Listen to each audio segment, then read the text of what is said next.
about rationale for planning, it simply means we need to plan. What is the reason behind planning? That is the point.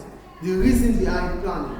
The reason behind planning could be either internally or externally. So what is rationale for planning itself? I wrote. Rationale for planning is to provide structure. What? Rationale means reason for planning. Yes. So what is the brain behind planning? Why do we have to plan as a business? That is rationale. So here I wrote. The rationale for planning is to provide a structured. You see, you're talking.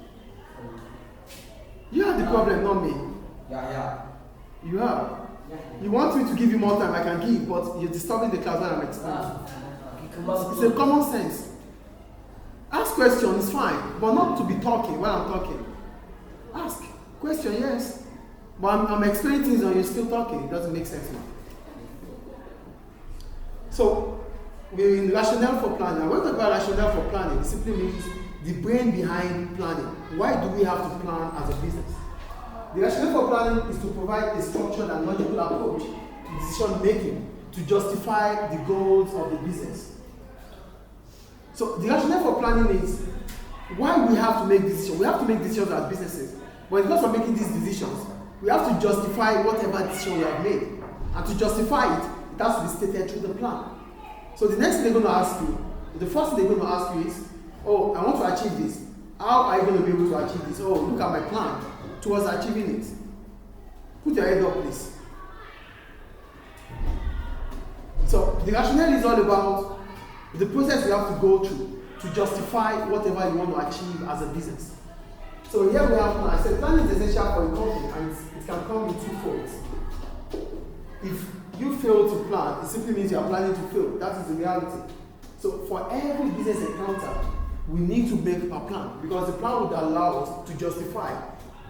Stop that already. And sit down properly. So the plan will allow us to tell people that, oh, this is what we really are up to.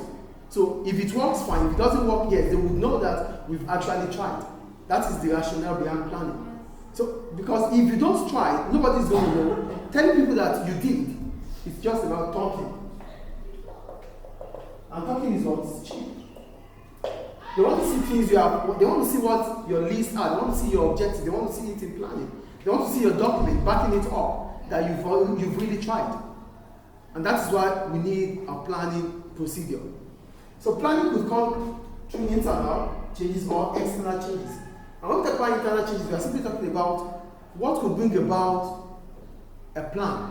What could be the rationale behind planning for internal changes? And when we talk about internal changes, they are simply within the organization. So, oh, this is a company. What are the reasons why we might start planning internally? You know, we say it's about the reason for planning. The reason for planning could be internal, it could be external. So when it is internal, it means we are planning because of internal reasons within the business. And what are those things that could happen within the business? The first one is restructuring. But before I go into that, I said internal changes itself is what? Adjustment made within the business to improve your structure, your process. These things are what you do day in, day out. But you cannot just leave it the way it is. You have to plan towards, you have to make adjustment day in, day out. Because if you don't make adjustment, you're just standing still, your competitors will meet you and leave you behind. So for you to remain relevant to the market, you have to regularly adjust because the market you are is already dynamic. The market changes every now and then. And because the market changes every now and then, a business to remain relevant must also continue to make adjustments, which is internal. Is it making sense here? So we are thinking about dynamism in the market. And if there's dynamism in the market, it simply means we also as a business must continuously change, adjust, so that we can always meet the demands of our customers. And we remain relevant. Because if we are not relevant, it means your customers are leaving you to buy from your competitors. And before you know it, you are out of the business. So when you make adjustments inside or within your business, it is called internal changes. Do you get internal changes here now? Good. So here I wrote, these are adjustments made within the business to improve structure, process, and operations. Whatever the business does, when you are making adjustments within the business, it is internal. So what are the kinds of internal adjustments a business can make? The first one, restructuring. When I think about restructuring, this is the act of organizing to improve efficiency. The structure is the basis of the organization. The managers, the directors, the foundation of the business. The foundation of the business needs to be solid. That's it. Yeah, when I'm talking, you're not supposed to write. Huh? You're not supposed to write when I'm talking. So we're talking about the foundation of the business, the structure, because it is on the foundation that the building will stay on. So if the foundation is shaking, then the building will shake. So whatever the business do, the business might make plans to ensure that it improves the efficiency in the business. And to improve efficiency, it means you think more of the foundation of the business. Because it is only when the foundation is solid that the business becomes solid. If the foundation is shaky, the business will be shaky. That is the structure. And this cannot be done externally. It has to be done internally. Do we understand internal changes here, please? Internal changes occur within the business. And one of the internal changes we're talking about is restructuring.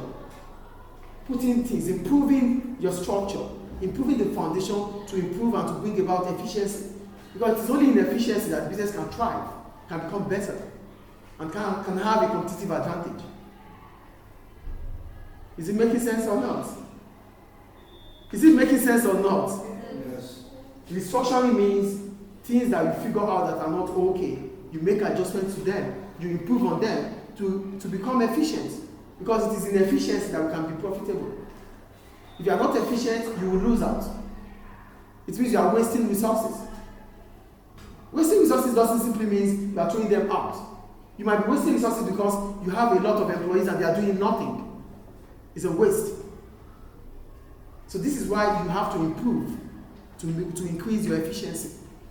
The second one, delayering. When we talk about delayering, it simply comes with the kind of chain of command we have. We have the long chain and the short chain. When we talk about the long chain, we're talking about having a lot of managers within the organization.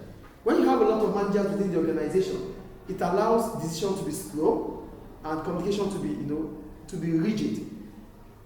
When you have a lot of managers within an organization, decision making becomes slow and communication might breach in between. So one way to improve on communication is to delay, to reduce the numbers of managers you have. Are we getting it or not, please? Yes. Delayering simply means you are reducing the layers of management. You are reducing the numbers of managers you have. You are reducing the numbers of management staff so that decision making will be faster and communication will be more effective. It's an internal change. Do we get it? Yeah. You don't get it, right? Yeah, it's okay. Delayering means, let's say we have, these are our chain of command. Let's say we have